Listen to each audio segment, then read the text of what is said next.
रूपाय विशुद्धपत्यादिहेतवे तापत्रय विनाशाय श्री कृष्णाय वयम नुमः। श्री कृष्णाय वयम नुमः।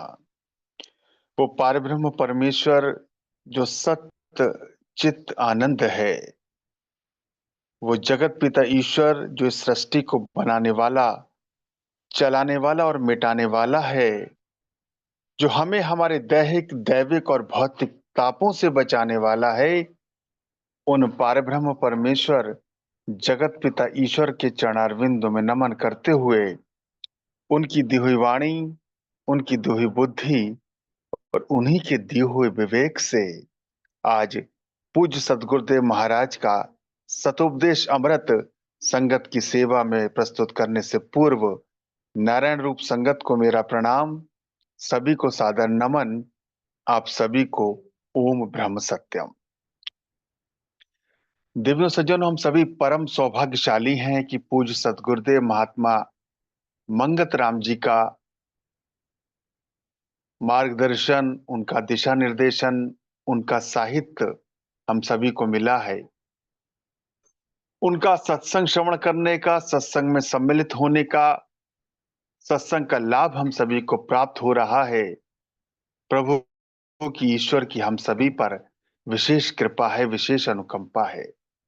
पूज्य सद्गुरुदेव महात्मा मंगत राम जी ने हमें जीवन के हर पहलू पर, जीवन की हर दिशा में मार्गदर्शन दिया है।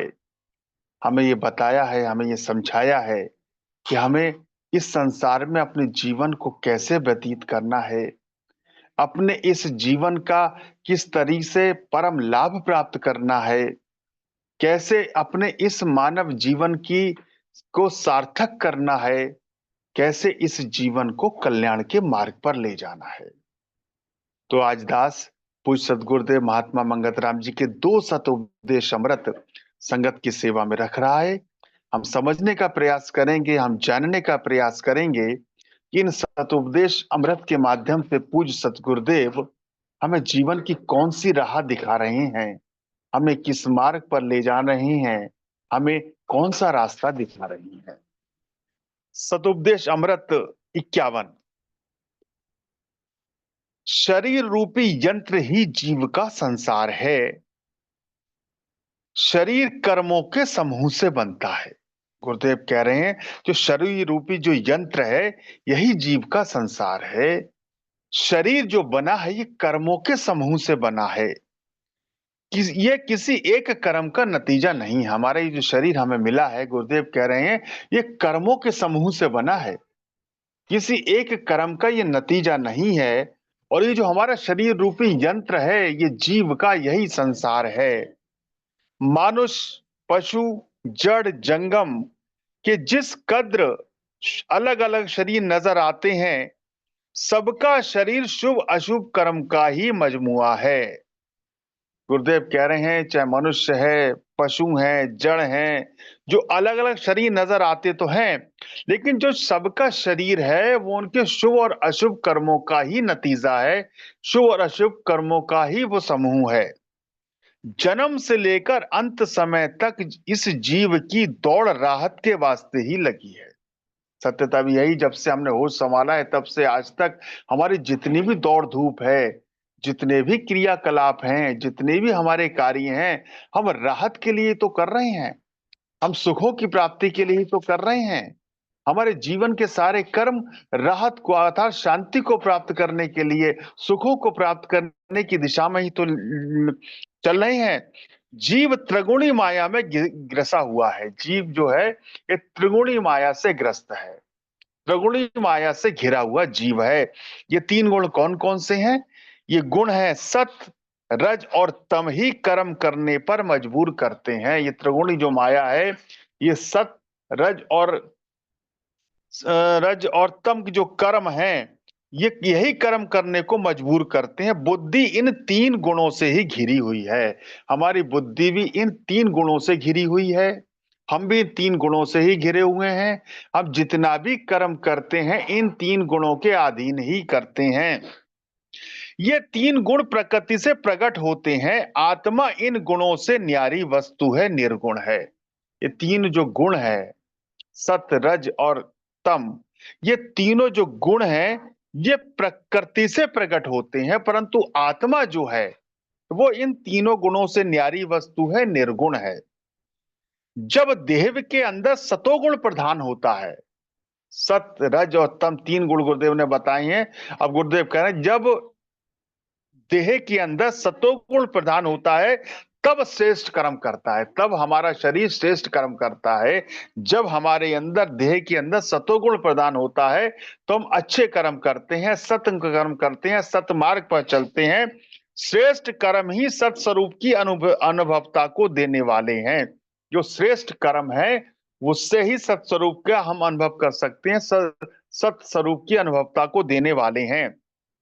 जिन कर्मों करके सतोगुण बढ़ता है वही श्रेष्ठ कर्म है। जिन कर्मों को करने से हमारे अंदर सतोगुण प्रधान हो, सतोगुण बढ़े, वही श्रेष्ठ कर्म है, इसके अलावा कोई श्रेष्ठ कर्म नहीं है। श्रेष्ठ कर्म ही रजोगुण और तमोगुणों के प्रभाव को कम कर देते हैं। जब हमारे कर्म श्रेष्ठ होते हैं, जब हमारे अंदर सतोगुण प्रधान होता है, जब हम अच्छे कर्म करते हैं, तो ये जो हमारे अच्छे कर्म हैं, श्रेष्ठ कर्म ही हमारे अंदर जो रजोगुण और तमोगुण का जो प्रभाव है उसको कम कर देते हैं। गुरुदेव कह रहे हैं कर्म श्रेष्ठ जब करेंगे तो हमारे अंदर सतोगुण प्रधान होगा। जब सतोगुण प्रधान होगा तो हमारी ये श्रेष्ठ कर्म ही हमारे अंदर जो रजोगुण और तमोगुण है उसको कम कर देंगे। सत्संग, सेवा, पर उपकार, सिमरन, ध्यान, योग, ग्रंथों का स्वाध्याय, नित ही दूसरों को सिख देने वाले कर्म करने, पवित्र व्यवहार, सादा रहनी, हर समय निर्मल जीवन बनाने के यत्न में लगे रहना ही सात्विक प्रवृत्ति है। गुरुदेव कह रहे हैं बहुत ही महत्वपूर्ण बात है कि श्रेष्ठ कर्म ही रजोगुण तमोगुण के प्रभाव को कम कर देते हैं। सत्संग, सेवा, परोपकार, सिमरण, ध्यान, योग, ग्रंथों का स्वाध्याय, नित ही दूसरों को सुख देने वाले कर्म करने से, पवित्र व्यवहार, सादा रहनी, हर समय निर्मल जीवन बनाने की यत्न में लगे रहना ही सात्विक वृत्ति है। सत्पुरुष गुरु जिन जिन कर्मों की निंदा करते हैं वो ही तमोगुणी कर्म है। जो सत्पुरुष हैं वो जिन कर्मों की निंदा करते हैं कि ये कर्म नहीं करने चाहिए, वही तमोगुणी कर्म है। शारीरिक भोगों की खातिर जो कर्म किए जाते हैं वो राजस कर्म है। हम अपने शारीरिक भोगों की खातिर जितने भी कर्म करते हैं, अपने शारीरिक भोगों को पूर्ण करने के लिए जितने भी कर्म करते हैं वो राजस कर्म है। तमोगुणी जीव हर समय दूसरों को दुखी करके राजी होता है। जो तमोगुण जब प्रधान होता है हमारे अंदर, जब तमोगुण प्रबल होते हैं तो तमोगुणी जो व्यक्ति है वो दूसरों को दुखी करके राजी होता है। दूसरों को दुख पहुंचाने में उसे सुख मिलता है जब हमारे अंदर तमोगुण की प्रधानता होती है। जब तमोगुण हमारे अंदर प्रबल होते हैं तब हम दूसरों को दुख पहुंचाने लगते हैं, दूसरों को कष्ट देने लगते हैं। तो तमोगुणी जीव हर समय दूसरों को दुखी करके राजी होता है, छल कपट करने वाला होता है, तब उसके अंदर छल कपट की भावना प्रबल होती है। जब तमोगुण प्रधान होते हैं उस हम दूसरों को दुख पहुंचाते हैं, दूसरों को दुख पहुंचाने में हमें सुख प्राप्त होता है, हमारे अंदर छल कपट प्रबल होने लगता है। खान पान अशुद्ध खान पान अशुद्ध होता है, मदिरा मांस का इस्तेमाल करने वाला होता है, जीव अपने स्वरूप को भूलकर अज्ञानवश होकर अहंकारी बन जाता है। जब तमोगुण प्रधान होते हैं तब हमारे अंदर क्या परिवर्तन होते हैं, जीव के अंदर क्या परिवर्तन होते हैं, गुरुदेव बता रहे हैं। तमोगुणी जीव हर समय दूसरों को दुख पहुंचाता है, दूसरों को दुख पहुंचाने में उसे सुख मिलता है, छल कपट करने वाला होता है, उसका खान पान अशुद्ध हो जाता है, खान पान बिगड़ जाता है, मांस मदिरा का सेवन करने वाला होता है और अपने स्वरूप को भूलकर, जीव अपने स्वरूप को भूलकर अज्ञानवश होकर अहंकारी बन जाता है। फिर उसके अंदर अहंकार प्रबल हो जाता है। अहंकारी बुद्धि ही रजोगुणी और तमोगुणी बन जाती है। फिर उसकी बुद्धि, अहंकारी जो बुद्धि होती है वही तमोगुणी और रजोगुणी बन जाती है। जिस समय मन के अंदर अहंकार आता है, विषयों का चिंतन करती हुई बुद्धि इस कदर कामना युक्त हो जाती है कि फिर इस माया जाल से छुटकारा हासिल करना मुश्किल हो जाता है। गुरुदेव कह रहे हैं जिस समय मन के अंदर अहंकार आ जाता है, जब हमारे अंदर अहंकार प्रबल हो जाता है, तब विषयों का चिंतन करती हुई बुद्धि इस कदर कामना युक्त हो जाती है, तब विषयों का चिंतन करती हुई संसार की विषय वासनाओं में, भोग विलासों में युक्त हमारी ये बुद्धि, उसके अंदर इतनी कामनाएं हो जाती है, इतनी कामना युक्त हो जाती है कि फिर इस माया जाल से छुटकारा हासिल करना मुश्किल हो जाता है। अति कामना वश होकर अनेक तरह के बंधन दर बंधन में फंसने वाला कर्म करने लगता है। फिर मन में कामना प्रबल होती है, अपने कामनाओं को पूर्ण करने के लिए, अपनी वासनाओं को, अपनी इच्छाओं को पूर्ण करने के लिए अनेक तरह के बंधन दर बंधन में फंसने वाले कर्म करने लगता है। फिर तो ऐसे कर्म करता है कैसे ही मेरी वासनाएं, मेरी इच्छाएं, मेरी कामनाएं, मेरे भोग विलास पूरे हों। उसे पूरा करने के लिए मुझे उचित या अनुचित कुछ भी करना पड़े, अच्छा या बुरा कुछ भी करना पड़े, साम दाम दंड भेद कुछ भी अपनाना पड़े, पर मेरी कामनाएं, मेरी वासनाएं पूर्ण होनी चाहिए, ये उसके मन में भाव आ जाता है। इंद्रियों की गुलामी खोटे से खोटे कर्म करने पर मजबूर कर देती है। तो जीव इंद्रियों के जब गुलाम हो जाता है, तो इंद्रियों की वो गुलामी क्या है, खोटे से खोटे, बुरे से बुरा कर्म करने पर मजबूर कर देती है, जिसका नतीजा परम दुख रूप होता है। वो अंततः परम दुख को प्राप्त करता है, उसका नतीजा, उसका परिणाम दुख ही होता है और जीव बेबस हो जाता है। अज्ञानी जीव परम दुखी रहता है, वो अज्ञानी है, परम दुखी रहता है। जानता हुआ भी अनजान की तरह मोहवश होता रहता है। वो जानता है ये जो मैं कर्म कर रहा हूं ये बुरे हैं, इसका परिणाम बुरा होगा, लेकिन क्या होता है, जानता हुआ भी अनजान की तरह मोहवश होता रहता है। बड़ी होशियारी समझ से चित्त को विषयों से हटाकर सात्विक कर्म में लगाना चाहिए। गुरुदेव कह रहे हैं बड़ी होशियारी से, बड़ी सावधानी से अपने समझ से चित्त को विषयों से हटाकर, अपने चित्त को, अपने मन को सांसारिक विषय वासनाओं से हटाकर, भोग विलासों से हटाकर, सांसारिक मोह माया से हटाकर सात्विक कर्मों में लगाना चाहिए, सात्विक कर्म में लगाना चाहिए। सकाम कर्म कर करके बुद्धि अंधी हो जाती है। सकाम कर्म मतलब ऐसे कर्म जिसका परिणाम मुझे मिले, जिसका परिणाम मुझे अच्छा मिले। सकाम करते कर्म करते करते बुद्धि अंधी हो जाती है। जन्म जन्मांतर से इस कर्म रोग में बुद्धि फंसी हुई है। दुनिया अंधाधुंध चल रही है। जीव जैसा जैसा कर्म साथियों को करता हुआ देखते हैं, उसी तरह वे भी करने लग जाते हैं। जीव जैसा जैसा कर्म दुनिया वालों को करते हुए देखते हैं, दुनिया के कर्मों से जब जीव प्रभावित होता है, तो वैसा ही कर्म करने लगता है। कोई ही विवेकी जीव इस संसार को देखकर विचार करता है, विचार करके इसे दुख रूप जानकर इससे छुटकारा पाने का यत्न करता है। गुरुदेव कह रहे कोई विवेकी है जो जीव इस संसार को देखकर विचार करता है कि संसार में क्या हो रहा है, संसार में कितने दुख हैं, जो भोग विलासों की तरफ, जो विषय वासनाओं की तरफ दौड़ रहे हैं, वो कितनी दुखी हैं। ऐसा कोई ही विवेकी व्यक्ति ही विचार करता है। भाग से ही सत्संग मिल जाए तो सत विचार धारण करके ईश्वर माया प्रकृति का भेद पाकर अपने सुधार का रास्ता धारण कर लेता है। अगर भाग से सत्संग मिल जाए, सत्पुरुषों का सानिध्य मिल जाए, सत्पुरुषों का मार्गदर्शन मिल जाए, तो सत विचार धारण करके ईश्वर माया या प्रकृति का भेद पाकर, तब वो क्या होता है, वो तब विचार करता है ईश्वर क्या है, माया क्या है, इसका भेद समझकर अपना सुधार का रास्ता धारण कर लेता है। तुम प्रेमियों ने बहुत सत्संग विचार सुने हैं, उनको हृदय में रखना। देव कह रहे हैं सत्संग में बहुत विचार सुने हैं, उनको हृदय में रखना। रोज रोज ऐसी संगत नहीं मिलती, रोज रोज ऐसा सत्संग, ऐसी सत्संग संगत नहीं मिलती। ईश्वर की कृपा से संगत मिली है, सत्संग मिला है। जो विचार सुने हैं उनको अपने हृदय में धारण करें, उनको अपने जीवन में उतारें, उस मार्ग पर चलें। आहार व्यवहार संगत की पवित्र तभी बनी रहती है जब श्रद्धा विश्वास से जीव धर्म परायण होगा। आहार व्यवहार और संगत की पवित्रता कब बनी रहेगी? गुरुदेव कह रहे हैं जब श्रद्धा विश्वास से जीव धर्म परायण होगा।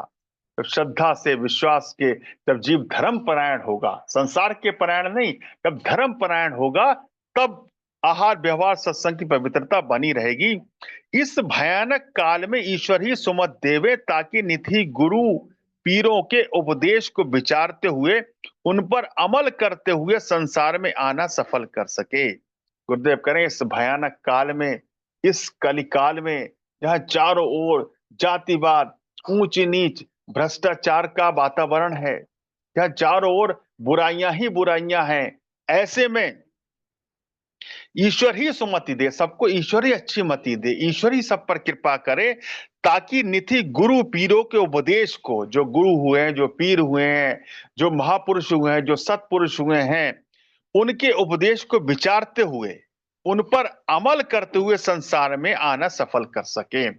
इस कलिकाल में ईश्वर कृपा करें, ताकि हम, जो पीरों ने, जो सत्पुरुषों ने जो हमें राह दिखाई है, जो मार्ग दिखाया है, जो उपदेश हमें दिया है, उन पर अमल करते हुए संसार में आना सफल करें। हम संसार में क्यों आए हैं, ये आना हम सफल करें।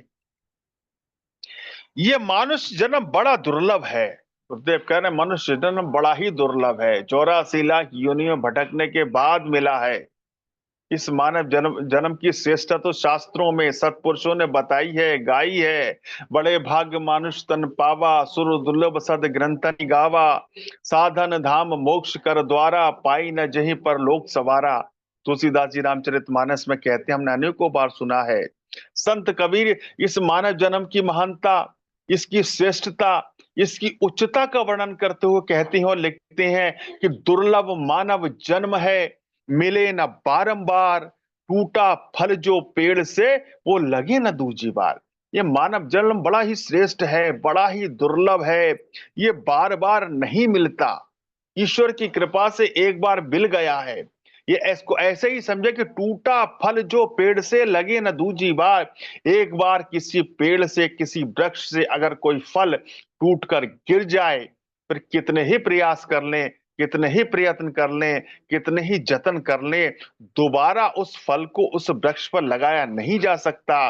वैसे ही 84 लाख योनियों में भटकने के बाद बड़े भाग से जो हमने ये मानव का तन पाया है, अगर इसकी हमने श्रेष्ठता नहीं समझी, इसका महत्व नहीं समझा, अगर इसको यूं ही गंवा दिया, तो ऐसे ही समझिए कि किसी पेड़ से फल टूटकर गिर गया, वो दोबारा नहीं लग सकता। तो दोबारा ये मानव जन्म मिले ना मिले, बड़े यत्न के बाद, ईश्वर की असीम कृपा के बाद, 84 लाख योनियों भटकने के बाद जो मानव जन्म मिला है, गुरुदेव कह रहे हैं ये मनुष्य जन्म बड़ा दुर्लभ है।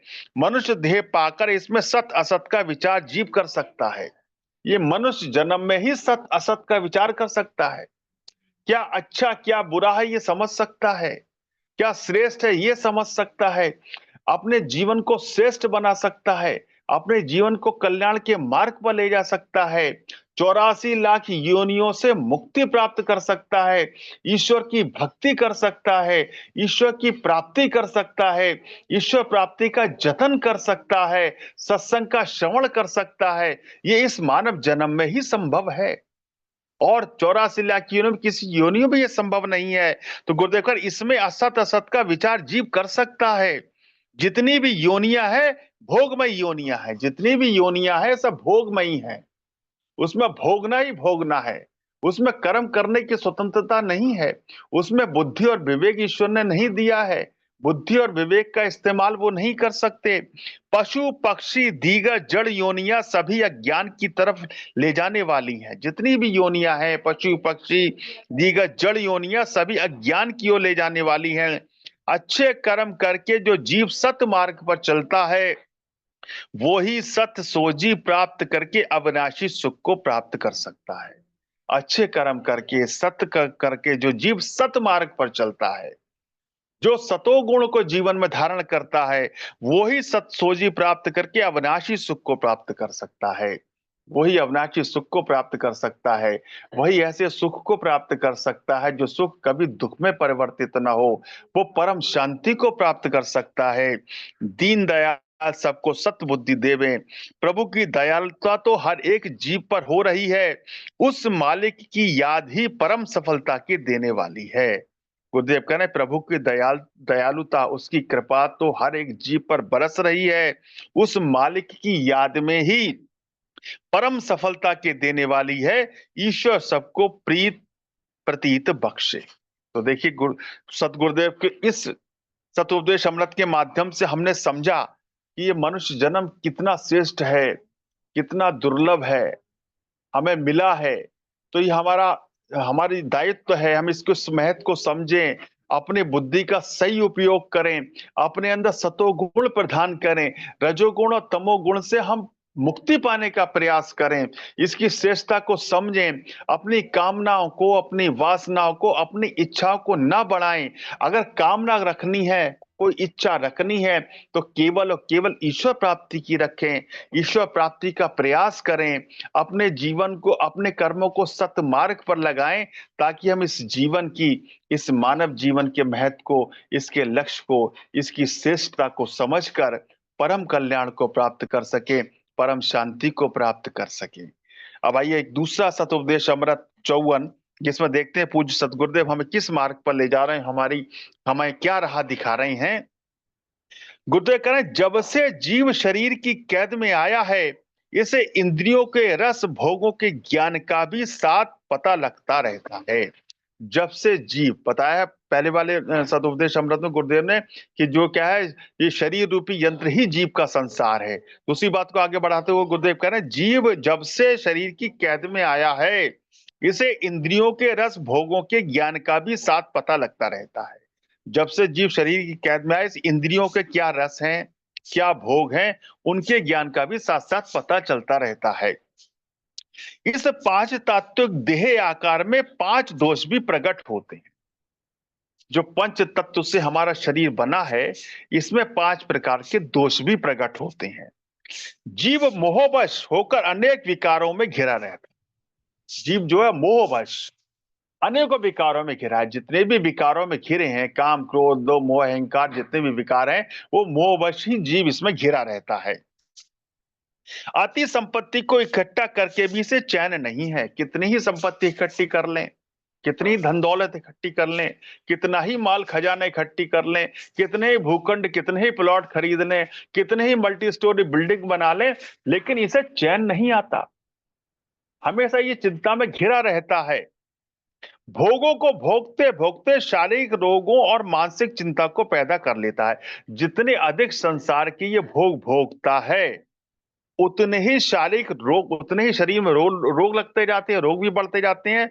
मानसिक चिंता को, उतने ही मानसिक चिंता को, उतने ही क्लेशों को ये पैदा कर लेता है। जीव के वास्ते कोई बाहर से दुख नहीं लाता।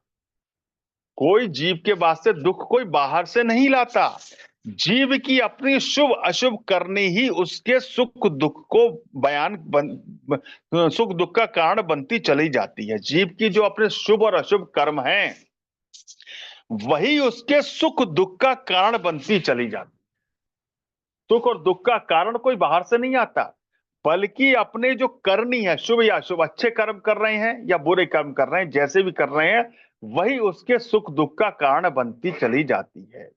और ये बात रामचरितमानस में आई है, वो चौपाई हमने को बात सुनी है कि कोहू ना काहू सुख दुख कर दाता, अर्थात कोई किसी के सुख दुख का कारण नहीं है। कोहू न काहू सुख दुख कर दाता, निज कृत कर्म भोग सब भ्राता। अर्थात अपने कर्म ही हमारे सुख दुख का कारण है, अपने कर्मों का फल ही हम भोगते हैं। तो वही बात गुरुदेव कह रहे हैं, जीव की अपनी शुभ अशुभ करनी ही उसके सुख दुख का कारण बनती चली जाती है। हर किस्म के सुख हासिल होने पर भी अज्ञानता से तापायमान होता रहता है, नित्य ही प्यासा और अशांत रहता है। क्योंकि जिस बात को समझना था उसे समझा नहीं। गुरुदेव स्पष्ट कह रहे हैं कि हर किस्म के सुख प्राप्त होने पर भी, सारे सुखों को प्राप्त होने के बाद भी अज्ञानता से तपायमान होता रहता है। अज्ञानतावश वो दुखी रहता है, वो शांति को प्राप्त नहीं कर पाता, नित्य प्यासा शांत रहता है, क्योंकि जिस बात को समझना था उसे समझा नहीं। चित्त के अंदर आत्म संबंधी विचार तब तक नहीं आते जब तक मिथ्या भ्रम जीव में भटकता रहता है। वासना को अच्छी तरह पूर्ण करने के वास्ते लोभ का सहारा लेता है। अपनी वासनाओं को, अपनी कामनाओं को, अपनी इच्छा को पूर्ण करने के वास्ते वो लोभ का सहारा लेता है, फिर उसके अंदर लोभ बढ़ता जाता है। लोभ करके मोह बढ़ता है। जब लोभ हमारे अंदर प्रबल होता है तो हमारा मोह भी बढ़ता है। जब हर एक भोग पदार्थ में जीव का अहंकार बन जाता है, यानी ज्यो ज्यो मैं मेरी बढ़ती है, त्यों त्यों अपने स्वरूप से दूर होता जाता है। गुरुदेव कह रहे हैं लोभ करके मोह बढ़ जाता है। जब हर एक भोग पदार्थ में जीव का अहंकार बन जाता है, हर एक भोग पदार्थ में जीव का अहंकार बढ़ जाता है, उसे अहंकार होने लगता है। यानी जो जो मैं मेरी बढ़ती जाती है कि ये मेरा है, ये मेरी चीज है, ये मुझे प्राप्त हो गई, कहीं मुझसे छिन तो नहीं जाएगी, कोई दूसरा इसको ले तो नहीं लेगा, त्यों त्यों अपने स्वरूप से दूर होता जाता है। फिर उसका जो वास्तविक स्वरूप है, क्या स्वरूप है वास्तविक जीव का? ईश्वर अंश जीव अविनाशी। अनेकों बार हमने सुना है कि ईश्वर अंश जीव अविनाशी, चेतन, अमल, सहज, सुख राशि। ये जो उसका वास्तविक स्वरूप है, जीव इससे दूर होता जाता है, क्योंकि अज्ञानतावश वो मोह में फंसा हुआ है, वासनाओं में फंसा हुआ है, अपनी इच्छाओं को पूर्ण करने में लगा है, तो अपने वास्तविक स्वरूप से दूर होता जाता है। हर एक जीव मात्र इन दोषों से ग्रसा हुआ है। संसार के समस्त जीव हाहाकार कर रहे हैं। क्षण भंगुर सुखों का विस्तार पहले बहुत अच्छा मालूम होता है, मगर जब इन मनमोहनी चीजों से वियोग होता है, सुखदायी पदार्थ दुख रूप जहर समान दिखाई देने लगते हैं। लोभ मोह का पसारा बड़ा ही भयंकर है। संसार के सुंदर विस्तार को देखकर जीव पल पल बिखे भूलता रहता है। गुरुदेव कह रहे हैं संसार का जो सुंदर विस्तार है, संसार जो सुंदर लगता है, संसार की विस्तार को देखकर जीव पल पल बिखे भूलता रहता है, अपने स्वरूप को भूलता रहता है। भाग से जीव के अंदर ज्ञान वायु चला जाए, जिससे चित्त ठंडा होकर जलन को खत्म कर दे। विचार करना कि ये कैसे हो सकता है, कैसे हो सकता है कि हमारे अंदर एक जो जलन है, हमारे अंदर क्या जो राग द्वेष है, हमारे अंदर के जो विकार है, वो कैसे कम हो सकते हैं, ये विचार करें। ऐसा प्रभु परायण होने से ही हो सकता है। जब हम प्रभु परायण होंगे, ईश्वर परायण होंगे, जब हमारे अंदर ईश्वर परायणता होगी, तभी हम ऐसा हो सकता है, तभी हमारे अंदर विकारों से मुक्ति मिल सकती है, तभी हमें लोभ से मुक्ति मिल सकती है, तभी हमें मोह से मुक्ति मिल सकती है। अभी तो हम संसार के परायण हैं। जब हमारे अंदर संसार परायणता प्रबल होगी तो सारे विकार भी प्रबल होंगे। लेकिन जब हम संसार परायणता को छोड़कर ईश्वर के परायण होंगे, ईश्वर परायणता हमारे अंदर प्रबल होगी, तो सारे विकार भी दूर होते जाएंगे, हमारे अंदर की अशांति भी खत्म होती जाएगी, हमें अपने जीवन का लक्ष्य प्राप्त होता जाएगा, हमें ईश्वर की भक्ति प्राप्त होगी और निर्भय शांति भी प्राप्त होगी। प्रभु प्राण होने से खुलासी हो सकती है। अपना छुटकारा यानी मुक्ति इसने आप ही हासिल करनी है। ईश्वर सिमरन भजन के बगैर निर्भय अवस्था प्राप्त नहीं हो सकती। निर्भय अवस्था, निर्भय शांति ईश्वर की भक्ति और ईश्वर के सिमरन के बिना प्राप्त नहीं हो सकती। काल कर्म की फांसी से छूटने के लिए केवल प्रभु की याद है। ये जीव आश्रय ढूंढता रहता है, चाहता है कि हर जगह कोई मौलवी पंडित भाई पाठ कर दे। जिंदगी में जो शुभ अशुभ कर्म इसने किए हैं, उसका एफजाना इसे जरूर देना पड़ेगा। गुरुदेव कह रहे हैं जिंदगी में जो भी शुभ अशुभ कर्म करे हैं, उसका भोग तो भोगना पड़ेगा, उसका हर्जाना तो देना पड़ेगा। तो देखिए पूज्य सतगुरुदेव के दोनों सतोपदेश अमृत के माध्यम से हमने ये समझने का प्रयास किया, कि हमने ये जानने का प्रयास किया कि हमारे जीवन की राह क्या होनी चाहिए, हमने अपनी जीवन की राह क्या बना रखी है, हमारे जीवन का लक्ष्य, जीवन का उद्देश्य क्या होना चाहिए और हमने क्या बना रखा है। इस अंतर को समझें, इस महत्व को समझें। पूज्य सतगुरुदेव के मार्गदर्शन के आधार पर अपने जीवन में हम सतोगुण प्रदान करें, रजोगुण और तमोगुण से छूटने का प्रयास करें, ईश्वर प्राप्ति का प्रयास करें, अपने जीवन को सतमार्ग पर लगाएं, ईश्वर के मार्ग पर लगाएं, जिससे हम निर्भय शांति को प्राप्त कर सकें, जिससे अपने जीवन की श्रेष्ठता को प्राप्त कर सकें, जिससे अपने जीवन के लक्ष्य को प्राप्त कर सकें और ईश्वर की भक्ति और ईश्वर की प्राप्ति कर सकें। सर्वशक्तिमान परमात्मा हम सभी के संकल्पों में, हम सभी की आध्यात्मिक उन्नति और आध्यात्मिक प्रगति में हमारे सहायक हों। पूज्य सदगुरुदेव महाराज की कृपा हम सभी पर सदैव बनी रहे। इसी मंगल कामना के साथ मैं अपनी वाणी को विराम देता हूं। ओम ब्रह्म सत्यम सर्वदा।